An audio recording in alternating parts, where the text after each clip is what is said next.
ባይ ባይ ደህናውን አትበሉኝ፣ ባይ ባይ አትበሉኝ፣ እፈራለሁ ባይ ባይ ከሀገር ብወጣስ ባይ ባይ አብርሽን ከየት አገኘዋለሁ እያለች እንግዲህ ሄርሜላ ከሀገር ለመውጣት ወስናለች። እንግዲህ ሄርሜላ ተስፋ ቆርጣለች። መጀመሪያ ተስፋ ያልተደረገበት ነገር እንዴት ተስፋ ይቆረጥበት? በሰው ነገር ተስፋ አድርገሽ የሰው ነገር ለመብላት ሩትዬ የሰራችው ከስር ከመሰረቱ ጎስግስ አርጋ ስንት አራማ ታርሞ ስንት ታርሶ ስንት ነገር ተደረገ የተስተካከለ ህይወት መጥተሽ ጥልቅ ብለሽ ለማብላት ነበር የፈለግሽው።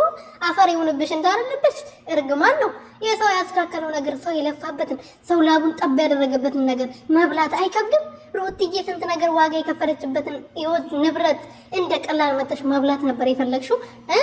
እንደፈለሽው አልተሳካለሽም፣ መቼም አይሳካለሽም። የሰው ነገር አይሆንም፣ ጥሩ አይደለም። ለጊዜው ልትደሰች ትቻለሽ ግን አይዘልቅም ብለን ነግረሽን ነበርና ነግረንሽ አንሰማችሁም ብለሽን ነበርና በመጨረሻ የሚሰማሽ ይመስለኛል። እንግዲህ ከሀገር ከወጣሽ መልካም እድል እንመኝልሻለን። ግን እንደዚህ ከሀገር መውጣት ከቡታጀራ ተነስቶ ወይም ደግሞ ወደ አዲስ አበባ መሄድ ከመቂ ተነስተሽ ወደ አዳማ መሄድ አይደለም። ገባሽ አይደለ? ፕሮሰስ አለ። የምትቀልዱት የምትሰሩትን ነገር ይሆን አትጃጃሉብን እዚህ መጣችሁ ማለት ነው።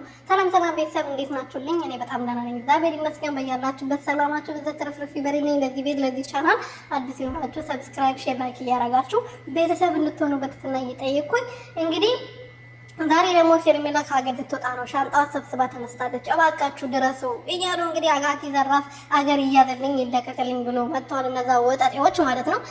አገር ከሀገር ልትወጣ ነው። ፕሮሰስ ጨርሳለች። ፓስፖርቷን ይዛለች። ጫማ ሳይቀር ይዛለች። እንዴት ነው ደግሞ የሁሉ ሻንጣ ይዞ ከሀገር የሚወጣው? ላለ ይሄ ሚኪ የሚባለው ደግሞ ምን ችግር አለው? ኪሎ ከቆረጠች ቢያንስ እኮ 56 ኪሎ ይዛ መሄድ ትችላለች መሰለኝ። 45 ነው እኔ